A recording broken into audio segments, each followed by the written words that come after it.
여러분, 한번 상상해보세요. 파란 눈에 금발머리를 한 독일 사람이 한국 트로트를 부른다고요. 그것도 정말 간드러진 창법으로요. 저를 소개하기 전에 하나 말씀드릴게요. 제가 노래하는 걸 들으면 눈을 감으셨을 때 저를 한국 사람이 아니라면 믿기 어려우실 겁니다. 저 로미나 알렉산드라 폴리노스는 독일 함부르크에서 태어났고요. 지금은 한국에서 트로트를 부르는 가수로 활동하고 있습니다. 그리고 여기 제가 사는 곳은 경기도 고양시 일산이에요. 호수공원이 너무 좋아서 이곳을 떠날 생각을 해본 적이 없어요. 하지만 처음부터 이렇게 살겠다고 마음먹었던 건 아니었어요. 독일에서 트로트를 아는 사람은 거의 없거든요. 제가 한국의 트로트를 처음 접했을 때는 2009년 베이징에서 어학연수를 하던 시절이었어요. 당시 저는 함부르크대 동양학과를 목표로 중국어를 배우고 있었죠. 어학연수생들과 함께한 모임에서 만난 한국 친구가 있었는데요. 그 친구의 집에서 저의 인생이 바뀌는 순간이 찾아왔습니다. 잠깐 여러분 그거 아세요? 여러분의 구독, 좋아요, 알림 설정은 저에게 가장 큰 힘이 됩니다. 클릭 한 번으로 제게 큰 힘을 주시길 바라요. 그날 친구 아버지가 라디오에서 나오던 노래를 따라 부르고 계셨어요. 노래 제목이 동백 아가씨라더군요. 멜로디가 얼마나 애절하고 감미롭던지 듣자마자 마음이 울컥했어요. 노랫말은 전혀 알아들을 수 없었지만 그 감정은 저를 완전히 사로잡았습니다. 이건 도대체 무슨 음악이에요? 하고 친구에게 물었죠. 친구는 웃으면서 트로트야 한국에서는 오래된 음악이야. 부모님 세대나 할머니, 할아버지들이 좋아하시는 거지라고 답하더군요. 저는 거기에서 끝낼 수 없었어요. 집으로 돌아온 뒤 인터넷을 뒤져 한국 트로트를 찾아 들었고 더 깊이 빠져들었습니다. 슬픔과 희망이 함께 담긴 듯한 멜로디와 가사들, 에디트 피아프의 샹송을 좋아하던 저에게는 또 다른 세계를 열어준 음악이었죠. 왜 한국을 선택했냐고요? 트로트를 더 알고 싶어서였다고 하면 믿으실지 모르겠지만 사실입니다. 함부르크로 돌아간 뒤 저는 한국외대 교환학생 프로그램에 지원했습니다. 부모님은 왜 동양학을 전공하고 또 왜 한국에 가고 싶어 하냐고 의아해하셨지만 저는 그저 한국은 내가 사랑하는 음악의 나라야 라고 답했습니다. 2009년 드디어 한국에 도착했어요. 처음 느꼈던 감정은 놀라움보다는 편안함이었어요. 익숙하지 않은 음식과 언어, 빠르게 움직이는 지하철, 모든 것이 생소했지만 이상하게도 저는 거부감이 들지 않았어요. 제가 한국에 도착한 지 한 달쯤 되었을 때였습니다. 교환학생 생활에 조금 익숙해졌지만 여전히 낯선 음식 때문에 매일 끼니를 해결하는 게 큰 도전이었어요. 특히 학교 식당에서 본 김치찌개나 된장찌개 같은 음식들은 너무 강렬한 냄새의 것부터 먹곤 했죠. 그러던 어느 날 같은 교환학생 프로그램에 참여한 한국인 친구 지민이 저를 불러세우며 말했어요. 로미나, 너 삼겹살 먹어봤어? 삼겹살. 그게 뭐야? 그냥 와봐. 이건 설명보다 경험이 중요해. 그렇게 지민과 몇 명의 친구들과 함께 학교 근처의 삼겹살집에 가게 되었습니다. 문을 열자마자 고기 굽는 냄새가 가득한 가게 분위기에 저는 한순간에 압도당했어요. 테이블 위에서 고기가 지글지글 구워지는 모습은 정말 영화에서나 볼 법한 장면처럼 느껴졌습니다. 저는 약간 긴장한 상태로 자리에 앉았죠. 우리가 앉자마자 직원이 생고기를 가져왔어요. 테이블 중앙에 있는 불판 위에 고기를 올리자마자 기름이 튀면서 치익 소리가 나더라고요. 그 소리가 제 귀를 사로잡았어요. 지민이 재빠르게 고기를 뒤집으며 설명해 주었죠. 이게 삼겹살이야. 돼지고기인데 지방이 적당히 섞여 있어서 구워 먹으면 정말 맛있어. 조금만 기다려. 내가 먹는 법 알려줄게. 고기가 익는 동안 우리는 상 위에 놓인 반찬들을 구경했어요. 배추김치, 마늘, 고추, 상추, 쌈장, 그리고 생소한 이름의 것들이 끝없이 나왔습니다. 저는 작은 접시에 담긴 하얀 무채를 집어먹으며 지민에게 물었죠. 이건 뭔데 이렇게 시큼하고 달아? 그건 무생채야. 삼겹살이랑 같이 먹으면 진짜 맛있어. 잠시 후 지민이 고기를 집어들고 가위로 잘게 자르며 말했어요. 이제 잘 익었어. 먹어봐. 쌈의 기본을 가르쳐 주겠다며 지민이 저에게 작은 데모를 보여줬어요. 먼저 상추를 손바닥 위에 올리고 쌈장과 고기를 얹은 뒤 마늘과 김치를 올려 돌돌 말았죠. 그리고 저에게 따라 해보라고 했습니다. 손에 쌈을 올리자 상추가 부드럽게 흔들리며 약간 서툰 손놀림에도 감싸지는 게 신기했어요. 처음엔 너무 크다고 생각했지만 친구들이 한 입에 다 넣어야 돼 라고 해서 입을 크게 벌려 한 번에 넣었죠. 그 순간 삼겹살에서 나온 육즙, 상추의 신선함, 쌈장의 짭짤함, 그리고 김치의 매콤함이 입안에서 폭발했습니다. 저는 감탄을 참지 못하고 손뼉을 쳤어요. 와우, 이건 정말 마법 같아. 왜 이걸 지금까지 몰랐지? 친구들이 웃으며 막걸리를 권했어요. 고기 먹으면서 막걸리 한 잔 해야지. 삼겹살에는 막걸리가 딱이야. 막걸리는 하얀 액체가 들어있는 병에서 따라 나왔는데 생긴 건 독일에서 먹던 맥주나 와인과는 완전히 달랐습니다. 한 모금 마셨을 때 느껴진 그 맛은 예상 밖이었어요. 살짝 달고 톡 쏘는 느낌이 신기했죠. 맛이 좀 특이한데? 와인이랑은 완전히 달라. 지민이 웃으며 말했어요. 그치. 한국 사람들은 막걸리를 그렇게 많이 마셔도 다음날 숙취가 별로 없어서 좋아해. 결국 고기를 몇 점 더 먹고 막걸리도 2잔쯤 마신 저는 얼굴이 빨개지며 큰 소리로 말했어요. 내가 왜 이렇게 행복한지 모르겠어. 삼겹살이랑 막걸리. 이거 정말 최고야. 그날은 제게 단순한 저녁 식사 이상의 경험이었어요. 삼겹살과 막걸리는 단순히 새로운 맛이 아니라 한국 문화와 사람들을 이해하는 창문 같았거든요. 고기를 같이 굽고 막걸리를 나누며 웃고 떠드는 그 순간이 얼마나 따뜻했는지 몰라요. 이후로 저는 삼겹살을 마음의 음식이라고 부르게 되었어요. 힘들거나 외롭다고 느껴질 때마다 삼겹살집에 가서 고기를 굽고 막걸리를 한잔하면 한국에 대한 애정이 다시금 떠오르곤 했죠. 교환학생 기간이 끝나갈 무렵 저는 독일로 돌아가야 한다는 사실이 슬펐습니다. 한국의 음식, 사람들, 문화 무엇보다 트로트를 더 배우고 싶었거든요. 그래서 아예 남기로 결심했습니다. 일산으로 이사를 오게 된 건 한국에 남겠다는 제 결심의 연장이었어요. 일산 호수공원에서 시간을 보내는 게 너무 좋았거든요. 맑은 날 호수 주변을 걸으면 독일에서는 느껴본 적 없는 평화로움이 저를 감쌌습니다. 2012년 제 인생에 또 한 번 큰 전환점이 찾아왔어요. 지역 행사로 열린 KBS 전국 노래자랑에 용기를 내어 출연하게 되었죠. 립스틱 짙게 바르고를 부르며 트로트를 처음으로 대중 앞에서 선보였어요. 놀랍게도 장려상을 받았고요. 제 노래를 듣고 호응해 주신 관객들의 모습에 저도 모르게 눈물이 핑 돌았답니다. 그렇게 저는 한국에서 트로트를 부르는 외국인으로 조금씩 알려지기 시작했습니다. 일산의 작은 카페에서 기타를 들고 동백 아가씨를 불렀던 날, 한 관객이 유튜브에 영상을 올렸어요. 그 영상을 본 이미자 선생님께서 저를 자신의 콘서트에 초대해 주셨고요. 상상이나 할 수 있었나요? 독일에서 온 제가 한국 최고의 트로트 가수와 함께 무대에 설 줄이야. 처음 한국에 왔을 때는 모든 것이 신선했어요. 특히 길거리에서 들리던 음악이 정말 흥미로웠죠. 한국 사람들은 주로 아이돌 음악이나 발라드를 좋아한다고 들었지만 이상하게도 제가 길을 걸을 때마다 어디선가 트로트가 들려왔어요. 주로 시장 골목이나 택시 안에서요. 그때마다 저는 잠깐 멈춰 서서 음악에 귀를 기울였습니다. 신기한 건 그 음악을 들을 때마다 제 마음이 조금 더 따뜻해지고 묘하게 안정되는 기분이 들었다는 거예요. 교환학생 시절, 저는 한국 문화를 더 배우고 싶어서 시간 날 때마다 전통음악과 현대음악을 공부했어요. 그리고 자연스럽게 트로트에 빠져들었죠. 학교의 한국인 친구들은 저를 보고 트로트, 왜 하필 트로트야 라며 웃었지만 저는 진지했습니다. 제 인생의 첫 번째 큰 도전은 바로 KBS 전국 노래자랑이었어요. 일산호수공원에서 열린 그날, 저는 거의 두려움과 설렘이 반반 섞인 상태로 무대에 섰습니다. 제가 부른 곡은 이미자의 립스틱 짙게 바르고였어요. 솔직히 말하면 제가 그 노래를 선택한 건 트로트 팬으로서의 첫사랑이 동백 아가씨였다면 두 번째 사랑이 바로 이 곡이었기 때문이에요. 그리고 이 곡은 사람들의 흥을 돋우기에 딱 좋은 곡이기도 했죠. 노래를 시작하자마자 관객들의 반응이 폭발적이었어요. 특히 어르신 관객들이 박수를 치고 따라 부르기까지 하셨어요. 그 모습을 보고 얼마나 뿌듯했는지 몰라요. 결국 장려상을 받았는데 제게는 그날의 경험 자체가 상보다 더 큰 보상이었습니다. 전국 노래자랑 이후 저는 본격적으로 트로트를 더 깊이 배우기로 결심했어요. 인터넷을 통해 한국의 전설적인 트로트 가수들의 노래를 찾아 듣고 가사를 해석하며 그 의미를 이해하려고 했습니다. 그런데 이 과정에서 저는 한국의 역사와 문화에 대해 더 깊이 알게 되었어요. 트로트는 단순히 음악이 아니었어요. 사람들의 삶과 감정, 그리고 한국의 과거를 담아낸 음악이었거든요. 예를 들어 목포의 눈물을 다시 들으면서 저는 한국 전쟁 이후의 슬픔과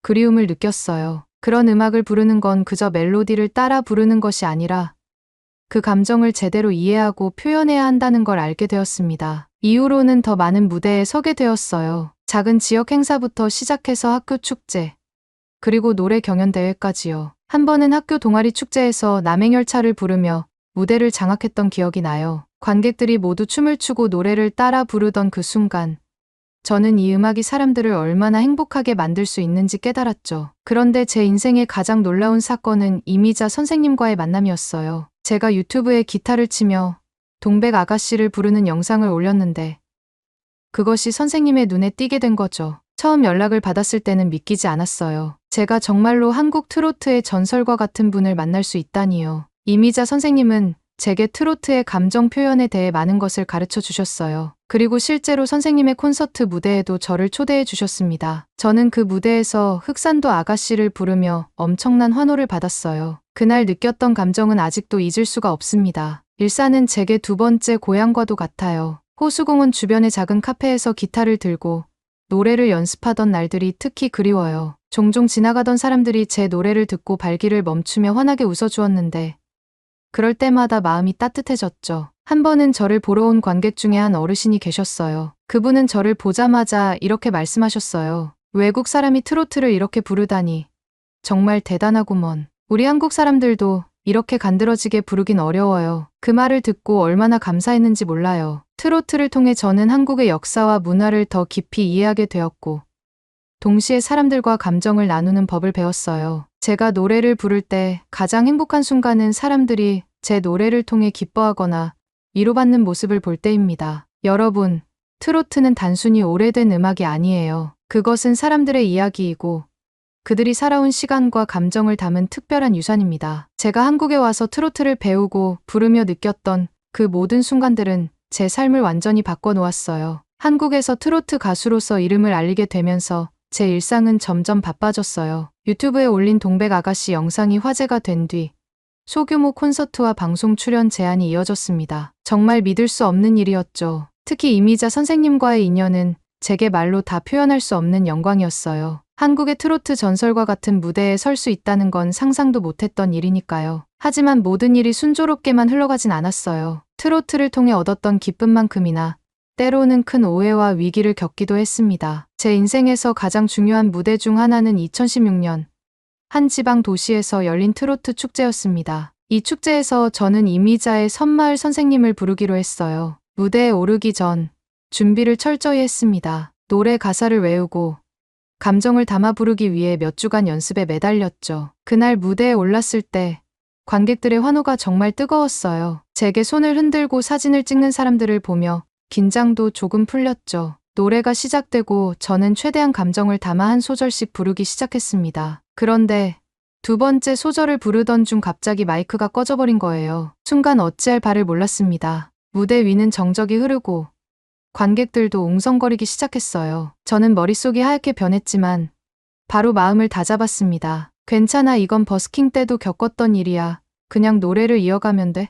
저는 마이크 없이 제 목소리로 노래를 이어갔어요. 관객들에게 들리지 않을까 걱정했지만 놀랍게도 첫 줄을 다시 부르기 시작하자 사람들이 박수를 치며 따라 불러주기 시작했어요. 그 순간 저는 감동의 눈물이 날 뻔했어요. 결국 관객들의 응원 덕분에 무대를 무사히 마칠 수 있었습니다. 한국에서 트로트를 부르는 외국인으로 살다 보면 종종 예상치 못한 오해를 받기도 합니다. 어느 날이었어요. 한 방송 프로그램에서 인터뷰를 하던 중 진행자가 저에게 물었죠. 로미나 씨, 혹시 한국에서 트로트를 부르는 게 상업적으로 유리해서 선택한 건가요? 이 질문은 마치 제가 진심으로 트로트를 사랑하지 않는 것처럼 느껴져 마음이 아팠습니다. 하지만 그런 오해를 받는 이유도 이해했어요. 한국 사람들에게 트로트는 옛날 음악, 그리고 부모님 세대의 음악이라는 인식이 있었으니까요. 그래서 저는 웃으며 이렇게 답했습니다. 트로트는 제게 단순한 음악이 아니에요. 트로트를 통해 저는 한국의 역사와 사람들의 감정을 이해할 수 있었어요. 이 노래들은 저를 위로해줬고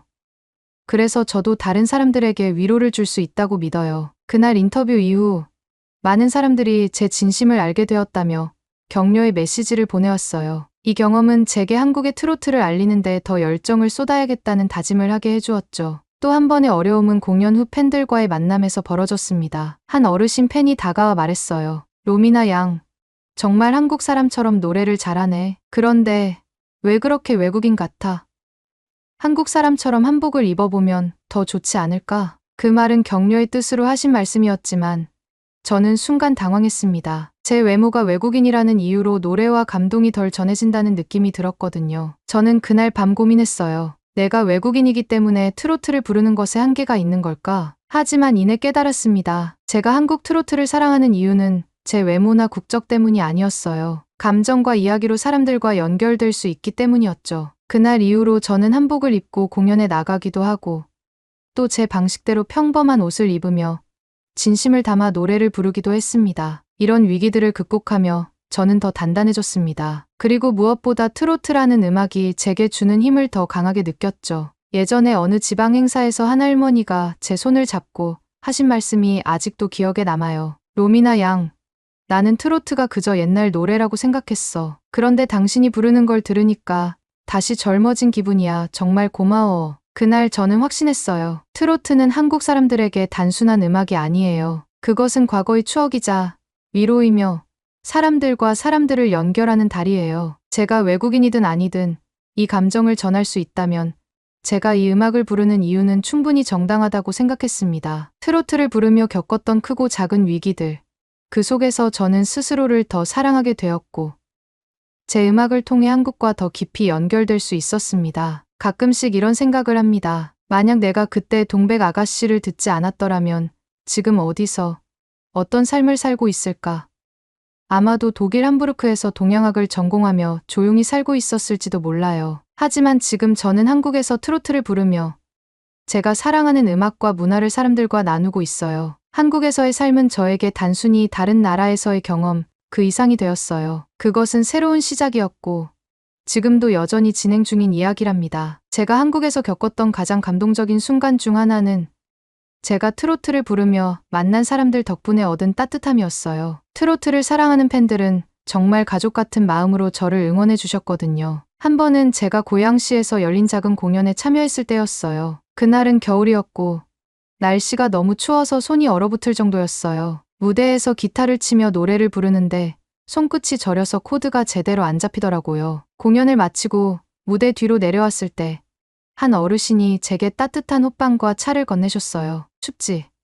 이거 먹고 힘내. 너 노래하는 거 보니까 우리 손녀가 생각나더라. 그분의 손길이 얼마나 따뜻했는지 몰라요. 저는 그날의 호빵 맛을 잊을 수 없어요. 이런 따뜻한 응원과 사랑 덕분에 저는 한국에서 더 열심히 살아갈 수 있었어요. 2021년 저는 독도 홍보대사가 되었습니다. 처음엔 약간 망설였어요. 독도라는 주제가 너무 민감한 게 아닐까라는 걱정이 들었죠. 하지만 독도의 역사와 의미를 알게 되면서 저는 그곳을 알리는 일에 자부심을 가지게 되었어요. 저는 독도에 관한 노래를 독일어로 번역해서 부르기 시작했어요. 처음 이 노래를 공연한 곳은 베를린에 있는 작은 한국문화원에서 열린 행사였어요. 독일 관객들 앞에서 독도의 아름다움과 한국의 역사적 이야기를 전할 수 있다는 게 얼마나 감동적이었는지 몰라요. 노래를 끝내자마자 관객들은 큰 박수와 함께 제게 다가와 이런 질문을 했습니다. 왜 독일 사람이 한국의 섬에 대해 노래하죠? 저는 웃으며 답했어요. 한국은 이제 제 두 번째 고향이에요.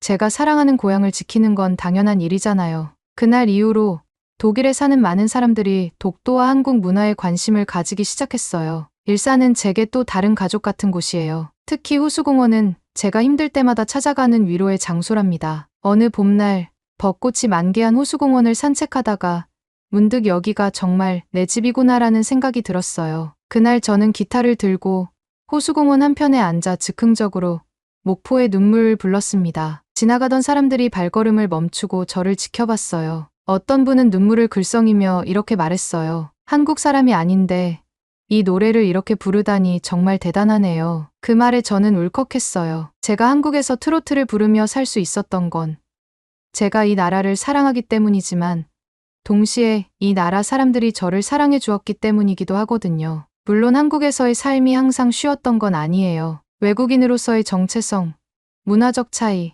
그리고 트로트라는 장르에 대한 선입견과 싸워야 했죠. 하지만 저는 제 노래를 통해 한국과 독일, 그리고 세상의 다른 많은 사람들을 연결하고 싶었어요. 이제는 꿈이 생겼어요. 한국뿐만 아니라 전 세계에서 트로트를 알리고 싶다는 꿈이요. 제가 사랑하는 이 음악을 더 많은 사람들과 나누고 싶어요. 그리고 그 과정에서 제가 받은 사랑을 돌려주고 싶어요. 가끔씩 공연이 끝난 뒤 혼자 무대 뒤에 앉아 있을 때가 있어요. 그때마다 제가 처음으로 트로트를 들었던 날, 처음으로 삼겹살을 먹었던 날, 그리고 처음으로 무대에 올랐던 날이 떠오르곤 해요. 그리고 저는 다짐합니다. 이 여정은 아직 끝나지 않았어. 트로트는 나의 인생이자 내가 사람들과 연결될 수 있는 최고의 언어야. 앞으로도 저는 제 노래를 통해 더 많은 사람들에게 감동과 위로를 전하고 싶어요. 그리고 한국에서의 이 특별한 이야기를 더 많은 곳에서 나눌 거예요. 여러분, 트로트는 저에게 단순한 음악이 아니라 삶의 일부입니다. 만약 제 이야기가 여러분의 삶에 작은 울림이라도 줄 수 있었다면